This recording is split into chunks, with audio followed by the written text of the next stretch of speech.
E aí, pessoal, bem-vindos a essa temporada aqui do podcast do The Briefcast em parceria com a Make One. A gente vai falar bastante nesses próximos episódios sobre segurança, sobre Speech Analytics e sobre inteligência artificial aplicada a negócios. Eu sou o Igor Lopes, a mesa tá cheia, como vocês estão vendo aqui. A gente tem clientes que trabalham muito bem essa questão de Speech Analytics, né, de análise de voz, para trazer mais resultados para o negócio. Vocês vão entender mais como isso pode ser aplicado a diversas indústrias. Deixa eu apresentar aqui a turma de uma vez para a gente já começar esse papo, não perder tempo. Aqui ao meu lado, Eduardo Barbosa Ribeiro, co-founder da Evolu e sócio da Make One. Prazer ter você conosco, Eduardo. Prazer é todo meu, Igor. Vamos lá, e do lado de lá da mesa a gente tem o Renato Scarelli, que é diretor de relacionamento com o cliente B2B da Serasa Experian. Também prazer ter você conosco, Renato. Prazer, obrigado pelo convite. E mais o Eduardo, né? Eduardo Migoto, superintendente executivo de produtos e tecnologia da Cielo. Também prazer ter você conosco. Prazer estar aqui hoje. Vamos lá, primeiro assim, eu acho que Cielo todo mundo conhece bem, mas dá uma geral aí para quem mora em Marte e não sabe o que a Cielo faz.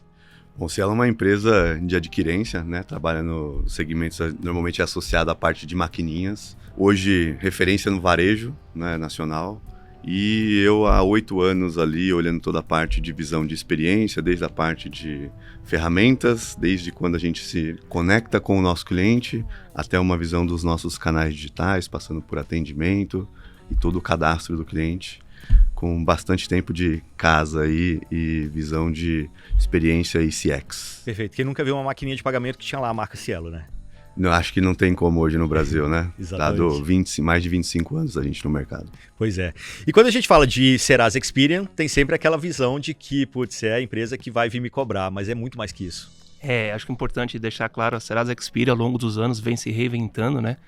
E hoje nós somos a primeira e maior datatech do Brasil e um desafio diário de garantir o apoio e o suporte não somente aos consumidores brasileiros, mas às empresas para tomar cada vez mais as melhores decisões. Acho que a ampliação do nosso portfólio tem sido algo assim surpreendente. Hoje a Serasa, além de crédito, consegue atuar no mercado de agro, consegue atuar como, por exemplo, na prevenção à fraude. Então, um desafio diário aí de a gente apoiar os consumidores e as empresas do Brasil. A última vez que eu conversei com vocês, assim, vocês tinham mais de 100 produtos.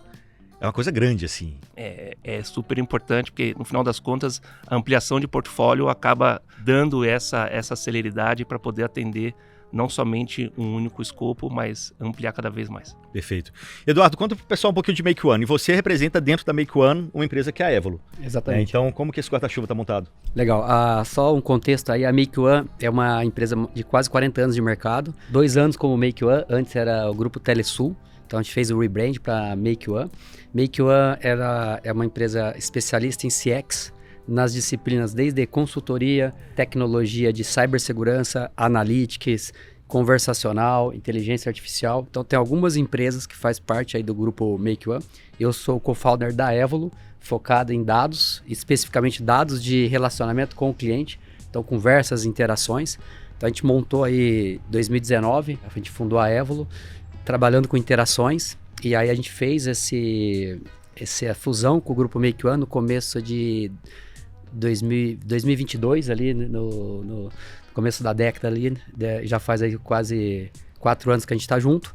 Então a gente é o braço hoje de analytics do grupo Make One. Importante só destacar, Igor, a gente vai ter alguns bate-papos ao longo das semanas, né, com cada temas diferentes. Então só reforçando um pouco, hoje a gente fala um pouco mais de analytics, fala um pouco mais de speech analytics, depois a gente vai falar de cibersegurança, vai falar de IA conversacional, parte de consultoria. Então a gente explora várias disciplinas aí dentro do grupo Make One. Prato cheio para quem quer fazer mais negócio, otimizar negócio, né? Exatamente. Então hoje a experiência do cliente, hoje todo mundo quer colocar o cliente no centro, coloca o cliente no centro do alvo, o maior ativo das empresas.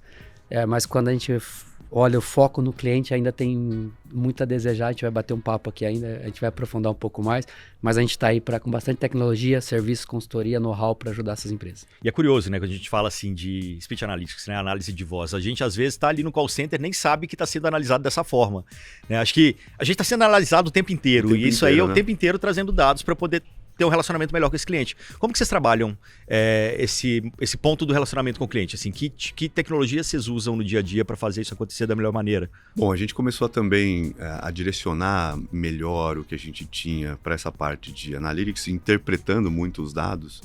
E um ponto crucial que a gente entendeu foi que o direcionamento correto para um melhor atendimento é essencial. A gente conseguiu pegar isso via Speech Analytics. Então, Speech Analytics combinado não só com a voz, mas também com o que entra via texto, chat, é super importante para a gente conseguir traçar comportamentos e, inclusive, direcionar o cliente no canal que ele está ali sendo atendido. Então, hoje na Voz, usar, por exemplo, conceitos de URA cognitiva até para a gente conseguir direcionar o correto atendente para ele, faz com que a gente ganhe tempo, inclusive, no atendimento. Então, isso ajuda muito também na melhor experiência do cliente, que não fica ali pingando de pessoa em pessoa, conseguindo passar até chegar, de fato, quem vai resolver o problema dele.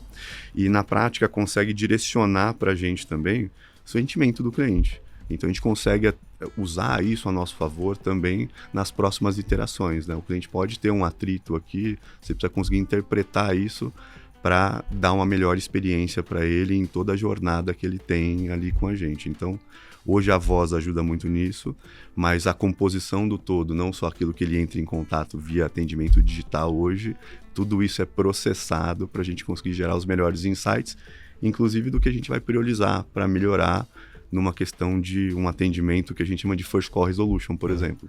O que seria o melhor atendimento no seu caso? Assim, aquele que é especializado na resolução daquele problema específico, ou é o cara que de repente tem mais paciência quando o cliente está nervoso? Como que você direciona isso? Um pouquinho das duas coisas, mas normalmente a gente usa muito mais aquilo que é o atendente mais especializado para o problema do cliente, com base naquilo que ele expressa, né? Legal. Então, a URA cognitiva hoje ajuda muito isso também, para a gente encurtar jornadas e conseguir dar a melhor pessoa para resolver de forma tempestiva o problema do cliente.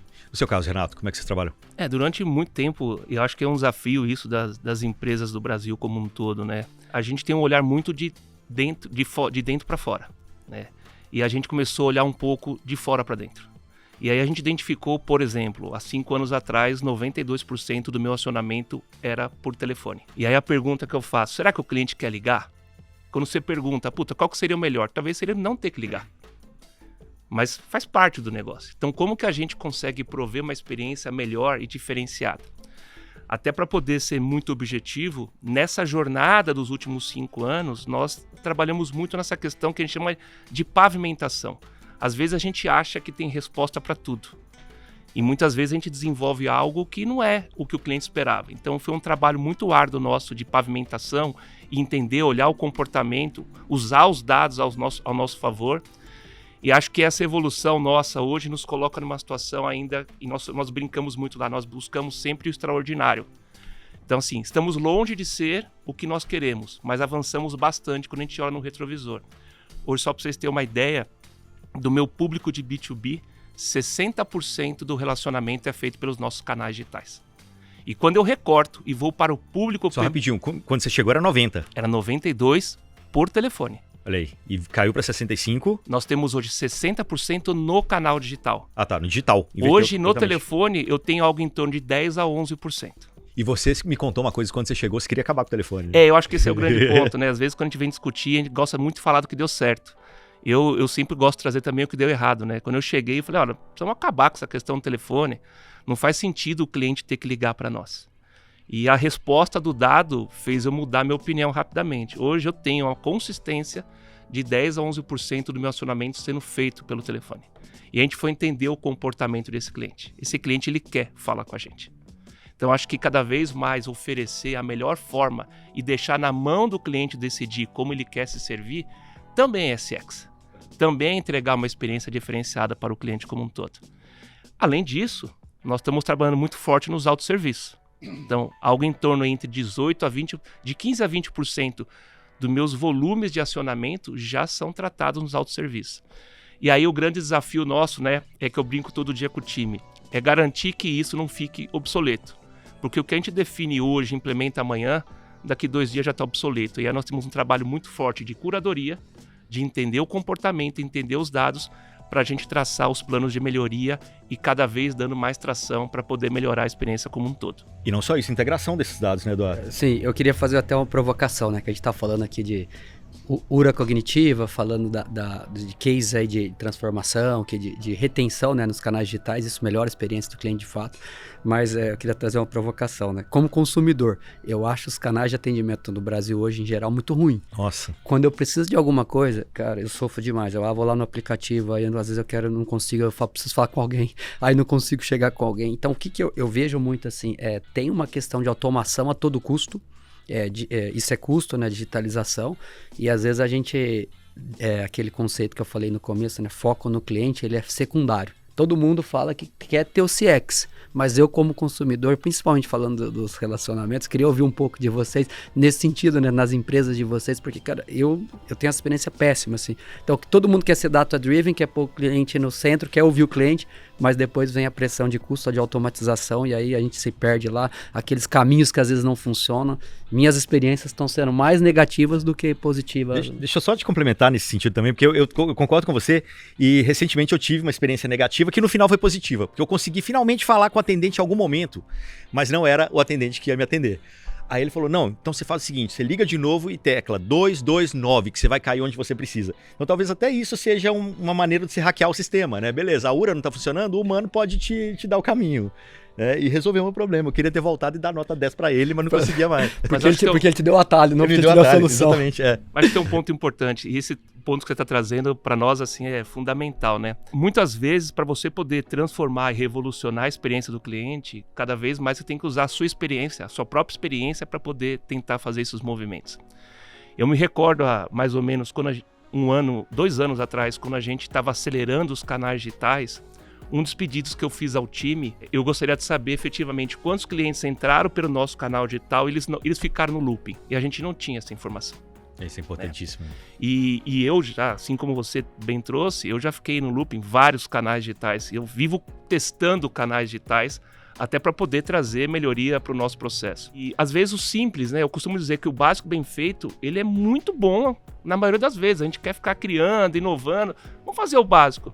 Eu fiz uma mudança simples. No canal digital da Serasa Experian B2B, eu tenho uma informação lá bem visível, falar com o atendente. Você deixa isso bem exposto? Ali, disponível. E mesmo assim tem uma retenção boa, né? Eu melhorei minha retenção, e aí quando o cara ele clica para poder falar com o atendente, eu consigo ter dados, poder entender por que a jornada dele não foi fluida. Então assim, pode parecer uma bobagem, você trouxe essa questão de custo. A questão do custo, ela é muito da maneira que você está avaliando. Quando a gente dá facilidade para o cliente e ele não está conseguindo se servir e ele fala com o atendente, ele está me retroalimentando, me trazendo dados real time, que eu consigo colocar dentro da minha esteira de melhorias e fazer os ajustes. O ponto é isso, você está utilizando para melhoria. Melhoria. Então, assim, não adianta, e eu costumo dizer que o custo, a gente sempre vai ser forçado por conta de custo. Mas fazer um processo bem fluido vai garantir que você consiga ter mais consistência.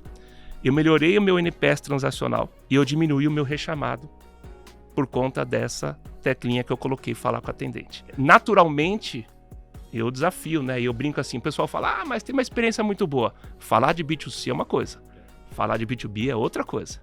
Me traga uma empresa que tem um canal digital que está lá disposto a falar com o atendente. Deixa eu só fazer um parênteses, uma propaganda já dos próximos episódios. A gente vai falar sobre atendimento na área de saúde e eu sei de casos, e a gente vai contar esse caso aqui no episódio, de telemedicina, que às vezes o cara do plano de saúde, ele liga para bater papo. E aí como é que você faz também com análise de voz para entender se esse cara realmente está passando mal, ou análise de face, né? Ele tá falando que ele tá passando muito mal, eu consigo pegar ali a cara dele e ver se ele de fato tá passando mal para ele ser direcionado para o atendente ou não. Então tem várias maneiras também de se poder otimizar isso. Como que vocês fazem lá no Cielo, nesse caso? Especificamente para quê? Você diz para entender a urgência desse cliente ou melhorar o caminho ali. Como que você faz para poder melhorar toda a jornada dele, né, com aprendizado? Acho que o ponto principal desse hype de automação que vem vindo aqui e acontecendo é que a transformação digital, sem que você consiga escutar genuinamente o cliente aqui para conseguir entender que não é só você colocar tecnologia e sim você mudar a forma como você pensa no processo, foi essencial para a gente conseguir colocar a automação. Então, acho que o ponto principal também que a gente pegou e identificou é que a empatia é importante. Não necessariamente você só automatizar tudo, você vai conseguir ter um melhor NPS, uma melhor satisfação do cliente. Pelo contrário, a gente viu que quando você tenta fazer isso no máximo, você acaba frustrando o cliente, né, e acaba tendo notas menores. Porque a empatia de entender que às vezes ele precisa falar com uma pessoa, o problema dele é mais complexo, é importante e isso eleva muito as nossas notas, inclusive. Então, você conseguir mesclar um agente ou até a automação dos processos, mesmo que seja um autosserviço poderoso você ter essa possibilidade de o transbordo humano para conseguir ter empatia, foi o que começou a trazer a chave do sucesso para a gente. A gente, mesmo tendo ainda pessoas atendendo e conseguindo mesclar isso entre o que a gente conseguia reter num autosserviço e o que era transbordado, mais transbordado e era efetivo, conseguiu aumentar aqui a nossa visão de NPS e a satisfação do cliente. Então, acho que a combinação só de você não olhar só para uma transformação, você transformar, mas de fato o processo como um todo, não pensando só em automatizar tudo, e sim colocando uma dose de empatia aqui, foi um diferencial pra gente. Cara, curioso que você tá falando, eu tô achando que você tá lendo uma pesquisa que tá aqui na minha tela, que fala exatamente sobre ser genuíno e ser empático. Estudo da Science Direct, pesquisadores descobriram que a escuta ativa aumenta a percepção de tratamento preferencial, satisfação do cliente e até mesmo o valor das gorjetas. No entanto, esses efeitos diminuem quando os clientes percebem que a escuta não é genuína e não é empática. E aí a escuta ativa é destacada como essencial para construir confiança, melhorar a retenção de clientes e aprimorar indicadores como CSAT e NPS. Então você está provando na pele aí que essa pesquisa faz sentido. Não tem nada mais frustrante do que você tentar usar um serviço que ele começa a responder coisas diferentes daquilo que você imagina, né? Você acaba saindo frustrado e provavelmente vai virar um churn. Eu quero pegar um gancho, cara. Duas coisas que vocês comentaram, né? Da automação a todo custo e a questão da empatia. Trazer 2 cases que a gente trouxe para ilustrar isso aqui é muito interessante. Hoje a gente recebe mais ou menos umas 5 milhões de interações hoje do mercado brasileiro por mês. A gente tem mais ou menos uma conexão com umas 90 empresas de contact center, próprio, terceiro ou escritório de cobrança. Então, um data lake bem robusto, né? Então tem bastante. E aí tem projetos desde vendas, atendimento, cobrança, toda a cadeia, né? Tem um case de uma empresa de telecom que eles estavam fazendo toda estudo de jornada, né? Para fazer automatização, URA, um pouco do que você comentou, né? Pegar o feedback do cliente para retroalimentar o caminho, a jornada, a URA e etc. E aí ele usava o quê? As tabulações de quem está atendendo. Então, qual que é o motivo de contato, finalização, se foi resolvido ou não. E aí o que a gente fez, né? Pegou todas as interações, aplicou os modelos lá de inteligência artificial hoje, que você consegue fazer análise de contexto com os modelos. E aí a gente avaliou e falou assim, ó, dos top 10 motivos que vocês estão avaliando, 3 ok, 7 são outros. E eles com as squads, todos, uma squad para cada motivo, fazendo o estudo da jornada do cliente. E para falar que tinha 7 squads que estava trocada. Ele falou assim, não, mas não é possível, acho que a acurácia dos seus modelos não tão assertivas, né? E já tinha um projeto ali de uns 4, 5 meses, com uma grande consultoria, então imagina o esforço envolvido. E aí começaram a fazer a acurácia dos nossos modelos, ouvir manual mesmo, né? Putz, tabulação do operador a gente sabe que é bastante furada, né? Que não dá para confiar, vocês sabem melhor que eu. Sim, se ela for a posteriori ainda do atendimento, ferrou, normalmente né? você vai ter um problema, né? Um problema. E aí aconteceu que mudou toda aquela squad, foi uma narrativa aí de uns 5 meses para falar que, como é que a gente muda, né? Faz o shift de todas as squads para outras funções, ou seja, tava usando os dados para retroalimentar a operação, mas não eram os dados corretos, né? Então isso aí mudou todo o planejamento estratégico ali de uma grande de telco, né? Então acho que é um case que eu quero trazer. E falando de empatia também, a gente estuda muito isso lá de empatia, ciclo das emoções. A gente fez um estudo bem legal, já pegando o gancho aqui, dos inadimplentes. Até foi veiculado em vários veículos de imprensa e foi muito bacana o seguinte, a gente pegou... Primeiro você recebe um monte de ligações hoje. Então, inclusive eu vendi um projeto que eu recebi uma ligação, o pessoal me ligava, Viviane, você tá me devendo. Eu respondia, cara, eu não sou a Viviane, eu sou o Eduardo. Bloqueava, me ligava de outro número. Viviane, você tá me devendo. Eu falei, cara, eu sou o Eduardo. Essa Viviane deu seu telefone ali. Cara, eu fui nessa empresa, que eu tinha um contato, e a gente conseguiu fazer um piloto, que a gente pegou todas as interações e começou a modelar, né? Quem alega pagamento, quem não reconhece a dívida, quem que é o CPC, dentro do CPC, qual que é os motivos de não negócio.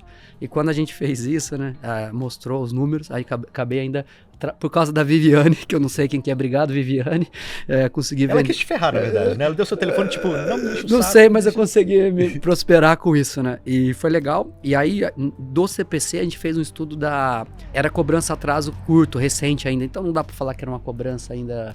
Era mais na fase amigável ali, mas trazendo contexto de empatia. Eu não me lembro o número exato, mas é na ordem de 50% a 60%, melhorava a promessa de pagamento ali e realização do acordo, por causa da empatia.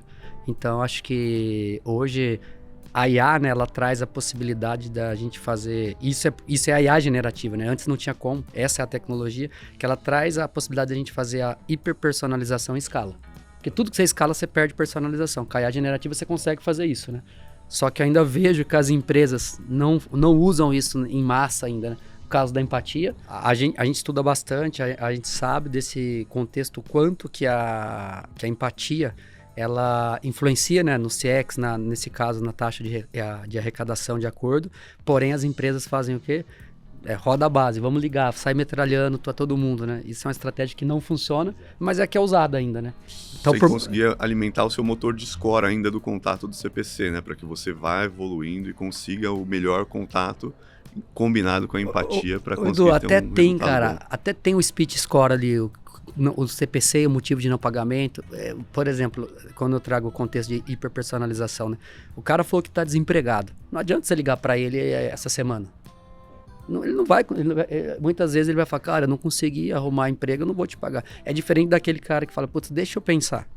Esse cara você não pode perder. Ou aquele cara que fala, putz, não consigo pagar só R$200 de parcela de acordo.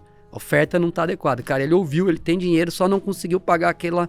Esse cara é o filé mignon. De repente você mandar um WhatsApp para ele, que é um pouco do que a gente tá falando de canais, que você comentou, né? Um boleto ali com uma oferta adequada, ó, falamos há 30 minutos, você não conseguia pagar R$200, tá aqui um boleto de R$100, provavelmente esse cara vai estar propenso a pagar. É muito diferente de você ficar ligando e insistindo, igual tratar o desempregado com o cara que a oferta não tá adequada. É um pouco disso que até tem padrão, isso, né? Mas ainda o mercado, eu acho que não usa... essa tecnologia da IA generativa ainda para essa hiperpersonalização em escala. Eu acho que tá... minha percepção, queria até ver o que vocês acham também, eu acho que o mercado está muito aquém, ainda está muito engatinhando, apesar da tecnologia estar aí. Não sei como é que vocês têm usado. Deixa eu só trazer um outro caso, que eu vou te entregar como cliente. Eu tô com esse problema numa rede de academias grande, que eles estão mandando e-mail para mim falando que o meu CPF está negativado lá com eles, porque alguém usou meu CPF, igual a Viviane aí, usou meu CPF para poder fazer uma matrícula. Uma matrícula ali, e eu não consigo fechou falar, 12 meses ainda. E eu não consigo falar com uma pessoa. Tá sempre no e-mail e agora eles estão me pedindo o meu CPF e uma foto para poder comprovar que eu sou eu. E é o medo de ser golpe, né? Eu vou fazer o quê? Espero meu nome realmente ser negativado, né? E cadê a empatia nesse caso? É só, já te apresento, depois te mando o telefone dessa empresa. Acho que um ponto que eu queria contribuir aqui, ouvindo os colegas comentarem, eu acho que nós, como líderes de grandes companhias, como líderes de atendimento ao cliente, experiência do cliente, a gente tem cada vez mais desafiar o status quo. Então, eu brinco muito, né? A gente fala muito de B2C, de B2B, D2C, mas tudo que eu estava ouvindo vocês falarem aqui efetivamente é P2P. É pessoa para pessoa. É uma pessoa ligando na minha central, falando com uma pessoa.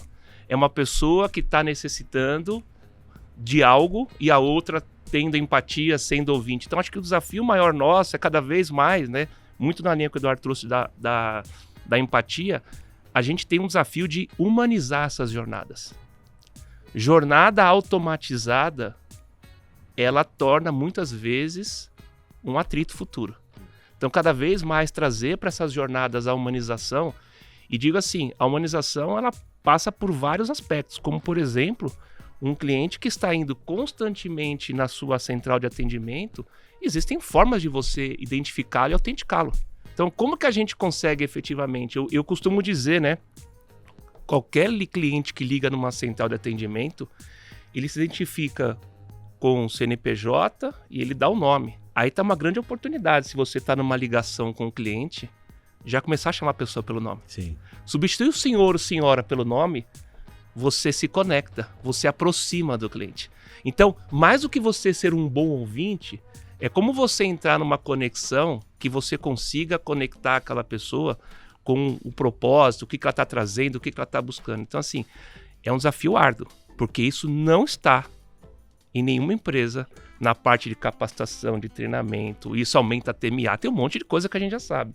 Então, o desafio cada vez mais é a gente trabalhar nessa questão, como trazer a humanização para o centro da discussão, sem que você tenha outros prejuízos que muitas vezes a gente acaba deixando de lado um processo como esse, porque, por exemplo, o resultado XPTO não está sendo entregue. Então, Qual é o ganho de você ter uma operação mais humanizada? Eu acho que esse é um grande ponto. Trago esse dado, Accenture. Estudo mostra que empresas que treinam suas equipes para uma comunicação empática conseguem aumentar a satisfação dos clientes em 25% e reduzir a reincidência de inadimplência. Tá aí, 25% de melhora. Na média, né? E como é que vocês avaliam esse tipo de melhora também no dia a dia de vocês? Acho que, dando até um panorama geral, até remetendo a uma pesquisa que eu tinha lido há um tempo atrás, acho que foi no New York Times, falando que 37% das pessoas tendem a voltar e comprar ou fazer alguma aquisição de serviço num lugar onde elas sabem que elas estão tendo os dados delas usados a favor do relacionamento. Então, pegando nisso, na Cielo o que a gente pensou foi, antes de pensar em hiperpersonalização, a gente teve que dar um passo atrás para falar de uma transformação digital, de fato, a respeito de dados, né? Então a gente teve que começar a integrar sistemas numa visão de CRM mesmo, para conseguir ter essa visão pessoal dos nossos clientes. Então, integrar toda a visão da jornada de força de vendas com a jornada de atendimento, seja voz ou um atendimento texto, e as interações que o cliente faz no canal digital foram importantes para a gente conseguir estabelecer uma base, e aí sim a gente começar a pensar numa visão de hiperpersonalização, que é os dados do cliente versus os dados que eu tenho, numa visão de ganha-ganha, né? Eu consigo ofertar algo melhor para você, você vai se sentir de fato melhor tratado, porque é algo mais pessoal e não algo massivo. Então, pensando na hiperpersonalização dos diversos estágios, do um para muitos, né? Um para alguns e um para um, a gente começou a tirar proveito em diferentes pontos da jornada do nosso cliente com essa hiperpersonalização, com coisas relativamente simples. Então, analisando todo o histórico do cliente, a gente consegue, em central de atendimento, por exemplo, saber o sentimento dele. Com o sentimento dele, você consegue aplicar a empatia e saber se ele está nervoso com uma interação, porque ele entrou em contato com você dias atrás e o problema dele não foi resolvido. Muito diferente de um cliente estar ligando, por exemplo, numa primeira vez, numa primeira interação. Você consegue, numa abordagem comercial, saber se ele tem pontos e casos em aberto, já para conseguir quebrar o gelo com ele ali numa abordagem, falando, eu já sei do seu problema, vim aqui, a gente vai falar dele, e aí depois pensar numa hipótese de uma renegociação ou até oferecer novos produtos, porque você sabe o histórico dele. E, inclusive, para você conseguir dar serviços mais rápidos para ele. Então, hoje a gente vê que um dos problemas que a gente tinha, ou que era uma interação muito clara com os nossos clientes, principalmente do varejo no canal digital, ele quer saber quanto ele vai receber hoje e quanto ele vendeu, no final das contas. Mas essa equação nunca é tão simples assim, né? X a mais e Y a menos. Sempre acontecem vários eventos aqui que requerem uma análise. E o nosso cliente não tem tempo para ver isso. Então, você conseguir também interpretar isso para ele, conseguir passar de forma clara, ó, você vendeu tanto e você vai receber isso por essa composição de vendas. Então, você sair tirar a necessidade, a fricção da interpretação dele para passar algo mais simples, com um assistente que a gente colocou no extrato, que é totalmente hiperpersonalizado para ele, a gente começou a ver que esses pontos na jornada que a gente disponibilizava, hiperpersonalizava e gerava muito mais o lifetime value que a gente preza aqui, né? Então, essa hiperpersonalização só foi possível depois que a gente fez toda uma fundação de dados para conseguir ir clusterizando isso para o nosso cliente e processando dados de forma super personalizada para ele, de fato, entregando aquilo que é conteúdo dele e não mais associado a um grupo ou uma massa de clientes, por exemplo. Então, mas quando puxa para hiperpersonalização, acho que esse caso é muito legal, mostrando como que a IA trabalha nesse sentido. Mas e quando eu penso no atendente e o quanto eu preciso dar autonomia para ele também, para que ele consiga fazer essa hiperpersonalização na ponta, né? Tem um caso que eu gosto muito de falar, acho que talvez ele seja até o extremo, mas uma amiga minha que é palestrante, acho que já contei isso aqui em algum episódio, mas ela é palestrante, então ela viaja muito e assim, bate e volta. E aí ela estava em Congonhas, meio que chegando de uma palestra, indo para outra, então a mala dela estava maior, e ela chegou para fazer o check-in na fila errada, 1 hora e 2 minutos antes do voo. E aí o cara falou, não, você está na fila errada, ela na correria ali, não, você está na fila errada. Quando ela foi pro outro, quando ela foi atendida, já estava faltando 58 minutos. Na aviação, regra, 1 hora, não pode, acabou. E ela não interessava se ela era Diamond Plus, o que seja, ela foi barrada do voo, assim, mas só um não seco, né? Aquela coisa, tipo, não, vai lá na loja e compra seu próximo ticket, porque aqui não tem mais conversa. Não teve empatia, ela podia ser a cliente mega master VIP ali, não rolou.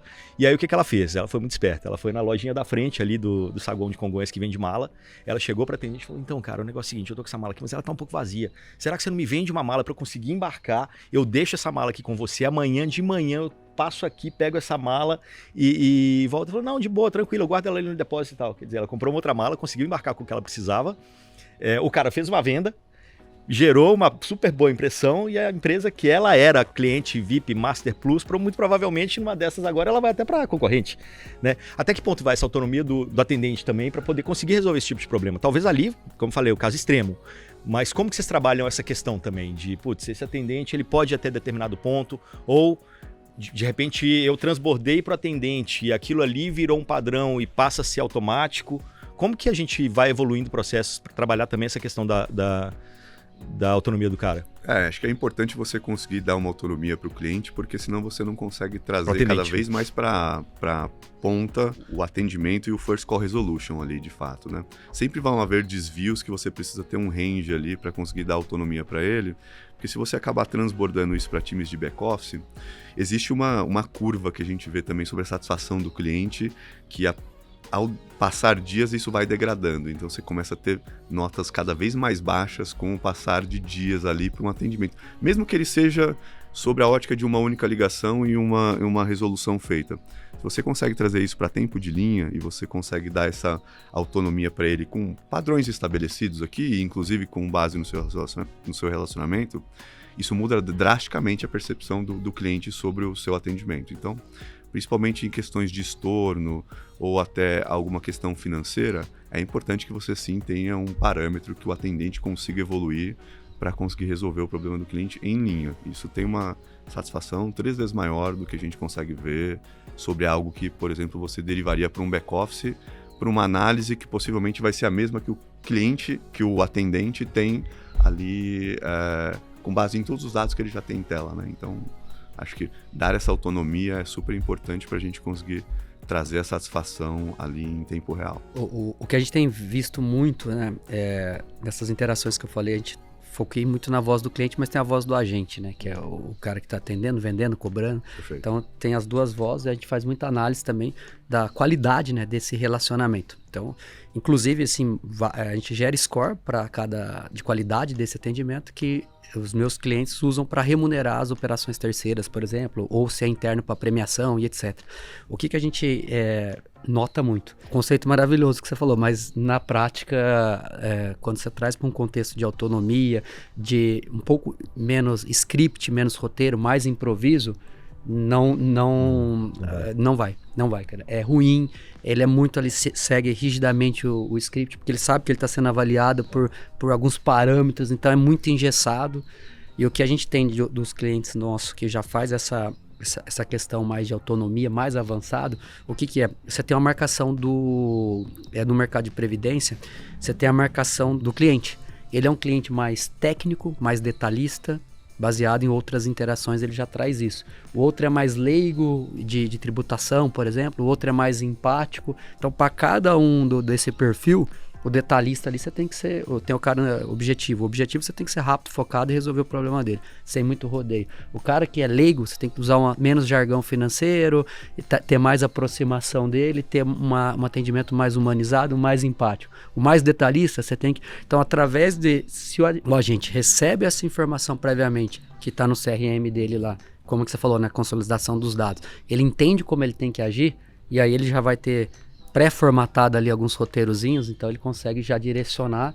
Esse é um dos casos que a gente tem feito lá, que é um dos mais avançados. Mas é muito pouco perto das condições que a gente está conversando aqui, que poderia estar sendo feito, né? E no geral, assim, quando a gente olha a qualidade dos agentes, até porque no Brasil tem a questão também de formação de emprego, né? Talvez é o primeiro emprego ali, que é a introdução no mercado de trabalho. Então, acho que por tudo isso também é difícil ser... Então, eu sinto ainda muito eu sinto não, né? Pelo que a gente vê, avalia, vê as notas lá, vê as médias de atendimento, da qualidade, vê as resolutividades, acho que é muito baixo ainda. E quando você tem esse cara mais expert, ou ele vai virar supervisor, ou ele vai deixar de ser o atendente ali para assumir outras posições. Acho que com base também em curadoria, você consegue olhar um pouco isso, os atendentes também são avaliados, né? Você consegue retroalimentar bastante base de conhecimento, né? Acho que Sucesso hoje de um atendente especializado e bem preparado na ponta é conseguir ter uma base de conhecimento importante para conseguir consultar em casos de dúvida, por exemplo, acabar não fazendo um procedimento errado. Então, isso, normalmente, avaliado, você vai retroalimentando essa base, porque agora, com base na TE e em IA, a gente já consegue falar assim, putz, a gente já resolveu casos semelhantes com isso aqui, o melhor procedimento é esse. Então fica bem mais simples do cara conseguir se orientar também. Isso no passado requeria expertise, né? A gente tinha que colocar pessoas para formação, gastava-se tempo ali formando uma pessoa, então até ela estar plena na linha a gente tem em torno de 3, 4 meses. Agora você já consegue, com base de conhecimento, antecipar um pouco essa curva de aprendizado do cara, conseguindo sugerir coisas, então ele é muito mais rápido. E inclusive você também consegue ir olhando e falar assim, pô, esse procedimento não tá tão legal, tem gente ainda errando nele. Você consegue, com curadoria, ir melhorando os procedimentos. E aí você vai correlacionando. Chegando num ponto que tem procedimentos que já estão num ápice aqui de, pô, esse procedimento é bom. Para essa situação específica que você está abrindo esse caso, pode ir nesse procedimento que ele vai te resolver. Tem a ver com o desenvolvimento contínuo que você estava falando, né? E assim, antes de começar aqui, eu estava conversando com o Eduardo lá fora e a gente tava falando sobre, putz, isso aqui é pauta para 4, 5 horas tranquilo, Sim, né? tem muita coisa. Vocês estavam falando aqui, eu estava pensando aqui, justamente, eu comentei há pouco com vocês que a gente definiu fazer uma reestruturação de jornada. E essa parte de pavimentação, ela trouxe muitas essas questões que os colegas trouxeram aqui. Então, por exemplo, hoje na Serasa Experian, a gente é drivado por OKRs. Nossos objetivos estratégicos são OKRs. O nosso primeiro objetivo é de cliente. E aí a gente brinca, né, que na Serasa Experian, do presidente ao assistente, todos têm que ter foco no cliente. E isso é um tema de pauta semanal. Eu vou no comitê executivo reportar. Ontem mesmo, segunda-feira, eu estava lá. E qual é o grande ponto que nós colocamos aqui, né? Então, assim, dados importantes que a gente gosta sempre de trazer. Nosso First Call Resolution há 4 anos atrás, ele estava em torno de 48%. Hoje é 83%. Então, 83% do meu acionamento eu mato no primeiro contato com o cliente, né? Agora, o desafio nosso, quando a gente começou a mudar o mindset, nós saímos um pouco, parar de olhar para a resolução e passamos a olhar a causa raiz. E aí isso trouxe para a gente uma redução nos últimos 2 anos de 45% de volume de acionamento. Aí a gente está falando do First Call Resolution, o cara sai feliz. E o cara que precisou drivar para o back-office? Eu tinha SLAs de 48 horas, 72 horas. Nos dias de hoje, 72 horas era inadmissível. O que eu tenho que fazer? Poder fazer em horas. Então, esse desafio, quando a gente traz aqui uma concatenação, que eu consigo trazer os objetivos estratégicos da companhia, exposição, e quando eu digo exposição, não é para poder apontar erro de ninguém, é mostrar como nós estamos performando como companhia. Nós conseguimos revisitar os SLAs das áreas de back-office, mais do que você revisitar o SLA da área de back-office, nós conseguimos trazer mais autonomia para o atendente. Então, quer dizer, para eu poder aumentar meu First Call Resolution, eu preciso ter um atendente com mais autonomia. Mas para eu ter mais autonomia, eu tenho que ter mais capacitação. E se eu estou capacitando, eu tenho que garantir que eu acompanhe, que não está saindo nada fora da regra. Então, isso, no final do dia, é um ecossistema que ele tem que ser retroalimentado diariamente. Agora, você não vai conseguir mudar, eu até brinco com o pessoal, né? Problema de cliente é igual unha. Se não cortar, cresce. Se não cortar, cresce. Então, a gente precisa atuar cada vez mais na causa raiz. E o interessante, pessoal, o que eu vejo de comportamento, a gente atuando na causa raiz, você percebe números de acionamento que eram menores há anos, eles passam a ter um pouco mais de exposição agora. Por quê? Quando você começa a atacar aqueles que mais doem no cliente, começa a subir aqueles que antigamente a gente não olhava com um olhar mais clínico. Então, acho que essa questão eu digo assim, cada vez mais você colocar isso dentro de um processo de reciclagem, um processo... Às vezes a gente brinca, tem muitos termos novos, mas para relacionamento com o cliente, um velho e bom PDCA funciona como ninguém. Sim. Nós precisamos cada vez mais trazer termos, metodologia e garantir que isso aconteça. Porque no final do dia, você executando, você conseguindo atuar na causa raiz, você está retroalimentando um processo. E aí, assim, a área de produto precisa disso. Entender como o produto está performando, não só financeiramente. O seu produto está entregando o que você tinha colocado no budget, mas você sabia que eu tenho aqui 30% do cliente entrando em contato porque não está claro? O UX do produto não está legal, a forma de usabilidade precisa ser diferenciada, enfim. Então, acho que é um trabalho de cada vez mais as áreas de relacionamento precisam retroalimentar as áreas de negócio. Tem um caso ótimo que explica isso que você está falando, que é do começo do Nubank. Eu conheci muito pessoal do começo do Nubank e lá no começo a Junqueira atendia o telefone, sabe? Todo mundo passava um período ali atendendo o telefone. E ela falou que uma ficha caiu para ela num momento muito assustador, assim, que ela estava tentando explicar para a senhorinha lá, sei lá quem era o cliente, que precisava clicar em tal lugar do aplicativo e a pessoa estava tipo, mas o que é aplicativo? Onde que eu baixo o aplicativo? Quer dizer, tipo, o problema era tão anterior àquilo que ela achava que ela estava resolvendo. Começa a questionar coisas básicas. Exatamente, que aí você cai na real, né? Esse é o mundo real. Pegando um gancho, né, que você trouxe a gente fala muito da experiência do cliente e acaba ficando muito no atendimento, né? Mas você trouxe um ponto que é super relevante, que é todo o planejamento estratégico da empresa. Você citou produto, por exemplo, né? A gente tem um projeto muito interessante, posso citar até o cliente aqui, a Ginomoto, que não é nem para olhar o atendimento, porque o atendimento da Ginomoto hoje é muito baixo, mas é para entender o consumidor. A gente integra, né, várias fontes de informação. Então a gente pega lá desde as redes sociais, Reclame Aqui, consumidor.gov, os WhatsApp, e-mail, voz, aonde o cliente está se expressando, ou não cliente, né? Porque no caso deles é consumidores. O que está falando do Sazon? É uma marca centenária, né? Não tem muita variação. Mas quando eles soltam uma receita de barbecue, uma receita de pasta, então como é que eu uso dessas informações para retroalimentar todo o produto, o planejamento estratégico, posicionamento, conteúdo para os meus clientes, como eu estou comunicando com ele? Isso está fora do atendimento que a gente está falando do agente, da experiência, da necessidade do cliente entrar em contato com a empresa. A gente está falando de nortear um planejamento estratégico ali, né? Então, acho que cliente no centro é muito mais do que só a que a gente está comentando aqui, de como se relacionar com ele, né? Eu acho que tem o relacionamento que é através do produto, da entrega. E até sobre produto nesse relacionamento, queria trazer um outro caso também que recentemente conversei com o pessoal da Decolar sobre isso. E aí, você falou de causa raiz, tratar causa raiz e fazer o básico bem feito. Eles fazem um básico bem feito que resolve muito, que é, você está em viagem, você está 3 dias da sua viagem, você está 1 semana da sua viagem, você está 3 meses da sua viagem. O cara que está lá na porta do hotel e não está conseguindo fazer o check-in, a urgência dele é muito maior. Então ele está na frente no atendimento. O cara que está para viajar 3 meses, né, tudo bem se ele esperar um pouquinho. Então assim, é uma coisa básica que é uma inovação, que não trouxe IA, não trouxe, né, nada de... Meramente a temperatura do que o cliente quer e resolve o problema, né, a acessibilidade dele, e aí com isso o NPS também melhora, porque o cara que pode esperar, tudo bem, sim, ele vai esperar ali tranquilo, não vai ficar reclamando muito em cima da hora, né? Não vai direto para Reclame Aqui. O cara que tá lá na porta, ele causa escândalo nas redes sociais. E um desafio grande que a gente tem, né? Esse mundo, a gente tem falado muito de IA, né? Tudo é importante. E a gente tem que tomar cuidado. O quão a IA vai ajudar a gente a melhorar a experiência como um todo, ou o quão a gente tá na linha de modismo. Então, isso aqui, por exemplo. Um dos desafios grandes que nós fizemos lá, por exemplo, a minha primeira etapa de IA, o entregável foi pro meu time próprio. Melhorar a experiência da pessoa do meu time que atende um cliente.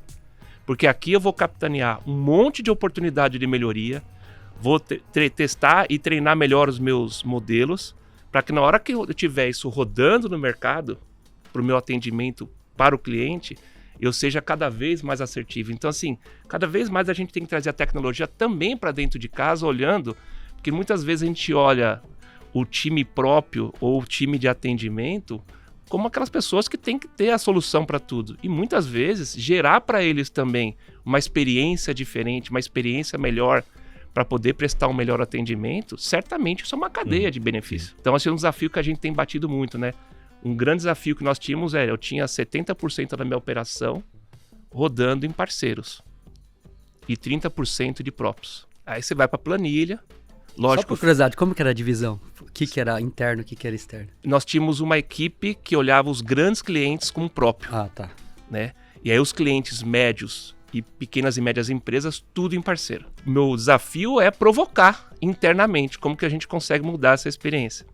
Como a gente tinha uma atuação muito forte para poder resolver causa raiz e diminuir volume de acionamento, a gente tinha uma oportunidade de talvez mudar as contas e conseguir provar que um público interno mudaria a experiência. Hoje eu tenho 70-30 próprios, 70% e 30% parceiro. E eu sempre vou ter que ter parceiro, porque lá eu tenho facilidade de treinamento, de contratação, mas no final do dia a minha experiência para o cliente mudou quando eu trouxe essa questão mais para dentro de casa. Por quê? Eu estou falando constantemente de retroalimentar o ecossistema. Os meus melhores atendentes viram meus futuros vendedores, viram meus futuros analistas de produto. Então, cada vez mais você ter uma pessoa treinada dentro de casa para poder permear toda a jornada que tem de oportunidade na companhia, tem ajudado também a gente a acelerar essa curva de aprendizado e de retenção como um todo. O pessoal fala, mas o turnover é muito alto de atendimento.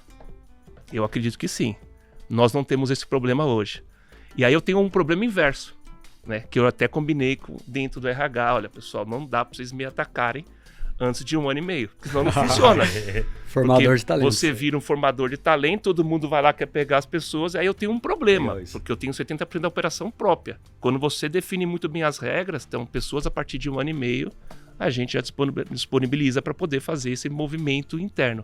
E é muito louco, né? Porque assim, eu tenho muitos vendedores que eu encontro hoje, trabalhou com a gente. Legal.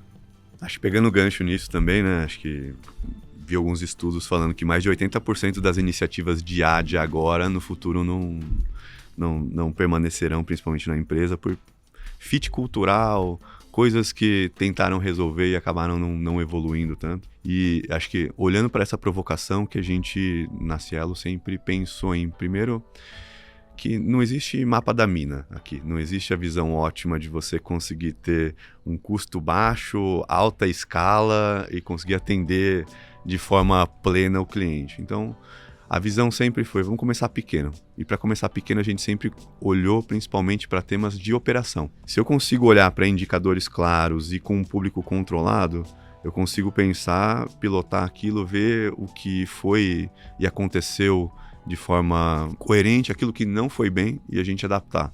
Então, antes de fazer para uma visão do cliente final, a gente sempre pilotou numa visão de operação. Então, isso ajudou bastante a gente pensar em casos. Olhando por essa perspectiva também, a gente viu que nem tudo é resolvido com o IA. Não é esse o ponto. Muita coisa era visão de processo, otimização. Então, acho que 2 exemplos claros e simples foi toda uma visão de extrato, de personalização, que na verdade a gente tinha que olhar para isso e, aqui se eu ouvir o cliente e resolver essas dores dele, a gente conseguiu aumentar em mais de 40% a utilização dos canais digitais na visão de extrato, simplesmente porque a gente ouviu o cliente aqui. E o outro ponto também foi a jornada de credenciamento, né? A jornada de credenciamento que tinham várias etapas de documentos, vamos pensar em IA para fazer tudo isso aqui. No final das contas a gente olhou e falou assim, por que a gente não encurta essa jornada? Por que a gente não traz uma visão de algo que seja homogêneo em todas as iterações do cliente? Vamos usar a biometria. Com 4 passos a gente começou a fazer um credenciamento do cliente, agora só usando biometria, que ele usa para entrar dentro da Cielo, ele usa por uma questão de ser atendido no canal digital, ele usa a biometria agora para fazer tudo. A gente conseguiu encurtar uma jornada que a gente estava pensando em várias etapas aqui para começar a ver aonde a IA se encaixava, trocando por uma visão mais simples, com uma experiência mais fluida, com 4 passos e biometria. Então, acho que olhando para isso, a gente consegue ver que nem tudo é resolvido com IA, de fato. Sim. Tem muita coisa que dá para otimizar. É só a gente conseguir ter uma visão de olhar com foco no cliente, escutando genuinamente, né? Então, acho que esse foi do só um contraponto, que eu acho que é muito isso, né? Não adianta você colocar uma puta modelo de IA em cima de um processo torto, vai sair torto. Não existe. Ele continua torto, mas agora um pouco mais rápido, né? Tem um trabalho ali básico a ser feito, né? Você fez lá, você comentou da estruturação de dados, consolidação, são passos, né, que a gente tem que ir caminhando. Mais um contraponto que eu queria trazer, assim, que eu tô apaixonado, assim, pelo o que pode entregar a IA, né? Então, tá no hype, sim. Acredito que 80%, como você comentou, acredito que até mais. Acho que ainda estamos num momento de entendimento, mas o que ela já pode ser usado, né? A gente falou um pouco das descobertas, né? Ouvir o cliente. Hoje, você tem autonomia e velocidade com a IA e profundidade, né? No que você busca de resposta, que é incrível. Hoje você trabalha num prompt. Por exemplo, todas essas interações que a gente processa lá hoje, todas as ferramentas são proprietárias nossas, né? A gente fez um prompt igual ao ChatGPT, só que por causa de cibersegurança e LGPD, tudo nos nossos ambientes, né? Mas é um prompt que você vai lá assim, por que o cliente está reclamando? Quais são os principais motivos de contato? Em prompt. E prompt não é qualitativo, ele é quantitativo. Então, 10% é isso. Em cima da resposta, você fala, me dá um pouco mais de detalhes aqui, um submotivo. Antigamente, você ficava fazendo tabulação, olhando lá na árvore de palitagem dos operadores. Hoje, você vai num prompt e começa a desenhar lá o que você está buscando.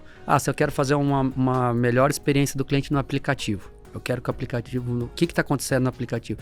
Hoje você vai lá, você olha lá nos stories, tem sua avaliação, as estrelinhas, tem os comentários, né? Mas você pode ir lá na central de atendimento. O que ele está falando do aplicativo? Por que ele me ligou ou que ele mandou um e-mail? Por que ele não resolveu no aplicativo? Às vezes é um problema de usuário, senha. E se isso está um padrão, então o ponto meu é assim, eu estou apaixonado com a profundidade que aí atrás, a velocidade que ela te traz as respostas que você busca hoje. Porque assim, ainda mais que a gente está falando muito de cliente, conversa, experiência, não são dados quantitativos, né? São dados qualitativos, são dados não estruturados, né? Que são conversas. Então, essa profundidade, essa assertividade que ela traz e a autonomia que você tem, que você não precisa pedir para a sua área lá de MAS, de BI, te gerar os relatórios, isso é fantástico.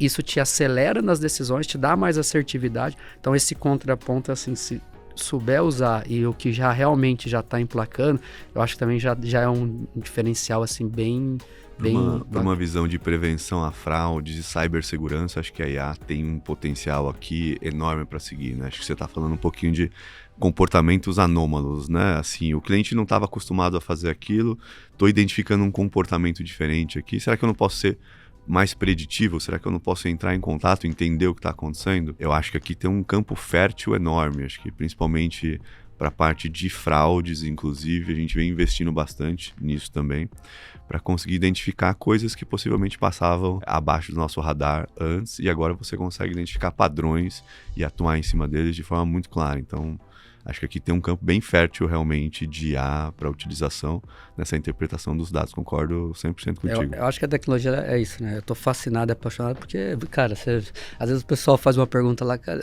um exemplo aqui, a gente fez naquele estudo que eu comentei, né? A gente falou assim, estudando o inadimplente, tem algum padrão, né? Falando de humanização, aí a gente até pegou o dado da Serasa lá, entre 70 e 80 milhões de brasileiros inadimplentes, né? Putz, qual que tem um padrão quando ele recebe a cobrança? Aí a gente falou, foi lá nos prompts, então é muito rápido e a gente fez um estudo, né? E o que é legal, trazendo um pouco dessa profundidade que eu tô comentando. Cara, tem um ciclo de emoção que é um padrão. Ele começa com uma vergonha, tipo, putz, tô inadimplente, uma ansiedade ali. Aí depois ele passa para um ciclo de frustração, que ele não está conseguindo resolver o problema dele. Tô falando do ciclo de quem não consegue pagar, né? Depois ele passa por um de resistência, que aí o ponto vocês estão com juros altos, estão me enchendo o saco, já está naquele momento de resistência. Depois vai para o quarto estágio e último, que é a irritação. Então você tem um padrão dessa curva das emoções dos devedores, chega na irritação. Quando a gente divulgou esse estudo, né, tem um amigo meu que me ligou e falou assim, Edu, eu fiquei desempregado, cara, tava devendo meu cartão de crédito. Fiquei 3 meses desempregado, minhas contas aqui, fiquei inadimplente, um monte de contas, e agora eu arrumei emprego e tô colocando a casa em ordem. Esse vai ser o último que eu vou pagar, só de raiva. Não, mais ou menos isso. Pior um pouquinho, que ele falou assim, cara, falei pra eles que eu tinha arrumado emprego e que eu ia pagar o cartão daqui 2 meses. Eles me ligavam todos os dias. E eu pegava, bloqueava e me ligavam. E eu entrei, exatamente, eu tava com vergonha, depois eu passei pra frustração. Eu tô na fase de resistência, mas agora eu tô puto, desculpa a palavra, irritado aqui. Esse cara eu não vou pagar, arrumei emprego, não preciso de crédito, agora não vou pagar, cara. Aí eu falei, poxa, ali era só fazer o no action, não fazer nada que você ia receber daqui 2 meses. E, cara, é isso um pouco da tecnologia, né? Que é fascinante você ter esses padrões. Como é que você ia estudar emoção? Como é que você chegar num padrão?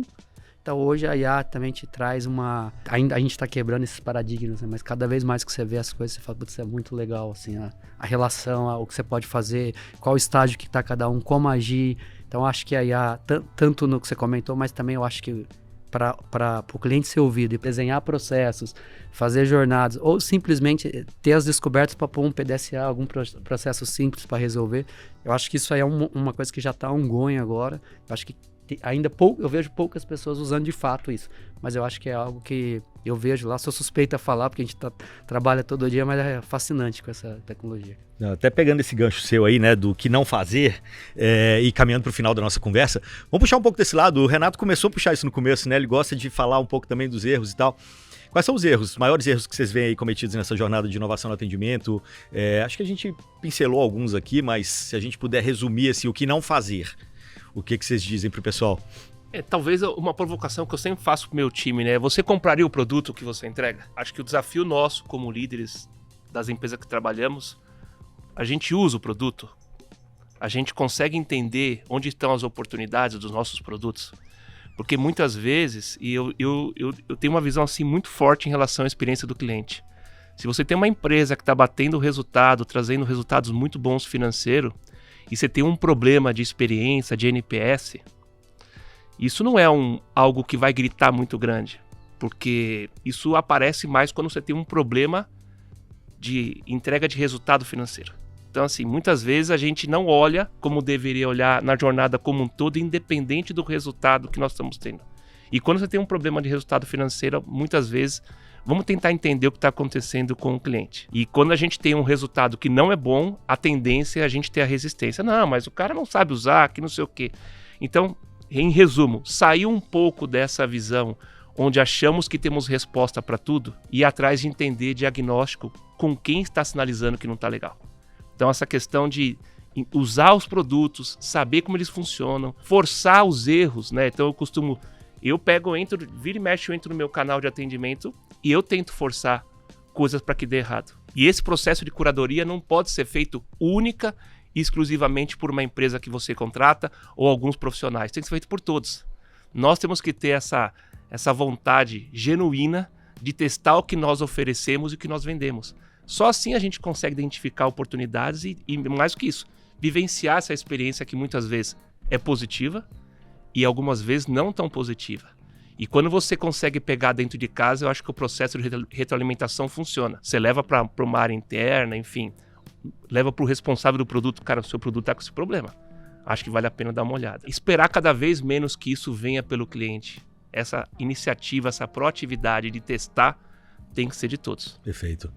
Vamos lá. Acho que, aproveitando o ponto e concordando bastante, acho que não definir as métricas claras, que é onde a gente quer chegar de partida, faz com que você se frustre ou morra abraçado com uma ideia ali, né? Na Cielo, por exemplo, como a gente trabalha já num modelo que a gente fez uma transformação digital grande, olhando numa visão de squads, a gente tem mais de 100 squads trabalhando em conjunto, e elas são multidisciplinares, trabalham ali entre elas, né? Você não setar os parâmetros claros ali de partida e conseguir fazer uma análise minuciosa em determinados períodos de tempo, faz com que você continue evoluindo uma coisa que provavelmente não vai dar em nada. Então, conseguir fazer o que a gente chama de pivotar soluções ajudou muito trabalhando num modelo ágil para a gente conseguir entregar coisas do outro lado. Então, diferente do que a gente tinha no passado, onde a gente tinha ideias e implementava projetos, conseguir fazer pequeno e você conseguir ir olhando, associado ao seu OKR, por exemplo, faz com que ideias e soluções mudem completamente. Uhum. Então, acho que esse foi o grande X da coisa aqui. A gente conseguiu ir se adaptando e priorizando com base nos resultados de dados. Isso ajudou muito a gente conseguir ter resultados melhores aqui em todas as implementações. Além de fato, o velho e bom ouvir o cliente é mais importante do que ter as ideias internas. Então, conseguir entender que às vezes a ideia pode ser hiper boa, mas não deu fit, não deu cultura com o cliente, cara, não pegou, é importante para você conseguir mudar um pouco. Então, isso estica um pouco mais a longevidade de tudo que a gente entrega. O que não fazer é, antes de fazer qualquer coisa, vamos definir onde a gente quer chegar. Definindo, a gente vai conseguindo, avaliando e essa solução vai mudar, certeza. Acho que não teve nenhuma que a gente fez que a gente não mudou desde o início, inclusive. Então, acho que esse é o que não fazer para mim na cartilha, é um pouco disso. E aí? Legal, tem 2 pontos, né? O primeiro é o que não fazer. Eu acho que a automação a qualquer custo tem um preço muito caro. Às vezes o barato sai caro. Então eu acho que ser data-driven, ouvir o cliente, como a gente comentou aqui, a gente comentou várias oportunidades aqui, vários cases, vários exemplos, acho que foi bem rico aqui. Então acho que o ponto é construa essa jornada aí bem focado no cliente, né? Na experiência. Faça o cliente oculto, faça como cliente e toma as decisões ali, sempre voltada para o cliente e nunca automatização a todo custo, por pressão de custo. Acho que esse é um dos principais erros. E a segunda é uma provocação, né? Acho que todo mundo aqui, quando fala de ouvir o cliente, todo mundo hoje armazena as conversas, os comentários, as pesquisas. Usem, não só como compliance, porque tem que gravar lá o WhatsApp, as conversas. Explorem isso, porque tem uma capacidade gigantesca aí de ouvir o cliente em escala, de entender melhor. E não é só para melhorar a experiência do cliente em jornada, é para melhorar produto, planejamento estratégico. Então, acho que tem um grande tesouro dentro das empresas que são todas as conversas e todo o relacionamento do cliente armazenado. Não deixe isso só no storage por compliance. Explorem, usem. Na época da IA generativa, é um desperdício armazenar esse dado. Perfeito. Bom, nosso tempo está chegando ao fim, mas eu quero deixar aqui para vocês também o LinkedIn de todos os 3 convidados, para vocês já entrarem em contato com eles também, trocar mais ideias, de repente conhecer um pouco mais das empresas, né? Tanto Serasa, Cielo, Make One, Evolu, para entenderem um pouco mais do que o pessoal faz aqui e trocar mais ideia também, sempre bom. Agradeço demais aqui a presença do Eduardo Barbosa Ribeiro, co-founder da Evolu, sócio da Make One, do Eduardo Migoto, que é superintendente executivo de produtos e tecnologia da Cielo, e do Renato Sicarelli, que é diretor de relacionamento com o cliente B2B da Serasa Experian. 1 hora passa rápido, né? Foi? Muito rápido. Beleza, pessoal. Ficam convidados para a próxima, porque assunto tem. Muito bom, Tem. muito bom. Boa. Prazer conversar aqui com todo mundo e falar de coisas que acontecem no nosso cotidiano aqui e compartilhar ideias. Né? Boa. E se não tiver o temporizador, a gente vai até a Só hora vai. do almoço aqui. Vai. Traz a Obrigado aí. cerveja. Foi muito bom a troca. Obrigado. Já é meio-dia em algum lugar do mundo. Ó. É isso. Pronto. Isso aí, pessoal. Valeu demais. Obrigado. Até a próxima. Valeu, até mais.